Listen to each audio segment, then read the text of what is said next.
В 12 километрах к востоку от столицы Туркменистана, недалеко от шоссе Ашхабад-Мары, на равнине между горами Капидаг и пустыней Каракум, расположены руины уникального памятника архитектуры 15 века, известного как Большая мечеть Анау или комплекс Си-Джамаладдина.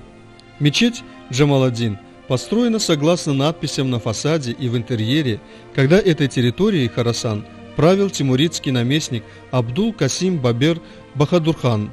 Финансировал строительство его визир Мухаммед Худайдот, выбравший место у могилы своего отца Джамал-ад-Дина, уроженца Анау. Мечеть была задумана как большой религиозный комплекс и сочетала поминальный зал, обитель странствующих монахов, комнаты для паломников и, вероятно, духовное учебное заведение. Зал раскрывался на север обширным сводчатым проемом.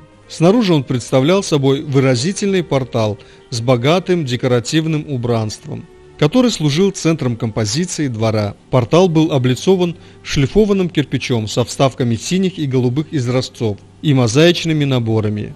Его верх оформляла сквозная аркатура с 7 проемами, в которых были заметны следы витражей. В тимпане над аркой помещалось уникальное мозаичное изображение 2 драконов на фоне цветов яблони. Они обращены друг к другу в геральдической позе. Змеиные тела анауских драконов, Аждарха, с 4 пятипалыми когтистыми лапами прекрасно вписаны в тимпан над центральной аркой мечети. Технология мозаичных панно мечети Анау типична для архитектуры Центральной Азии XIV-XV веков. Большая мечеть в Анау давно привлекла к себе внимание исследователей.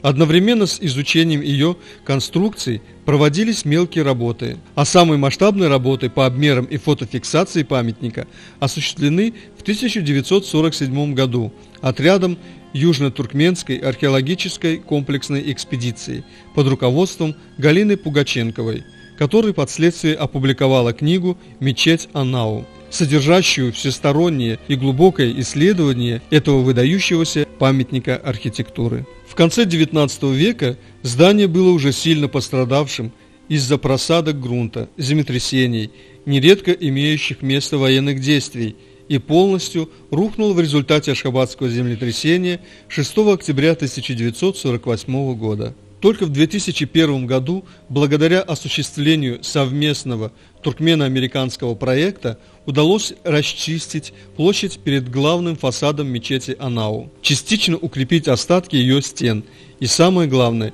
извлечь все уцелевшие фрагменты мозаики. Несмотря на то, что новые поколения местных жителей уже не застали мечеть в целом виде, легенды о ней, связанные прежде всего с изображенными на ней драконами, популярны до сих пор. На наших глазах реальный исторический памятник, имеющий выдающуюся художественную ценность, превращается в миф. Учитывая близость объекта к столице страны, он включен во многие туристические маршруты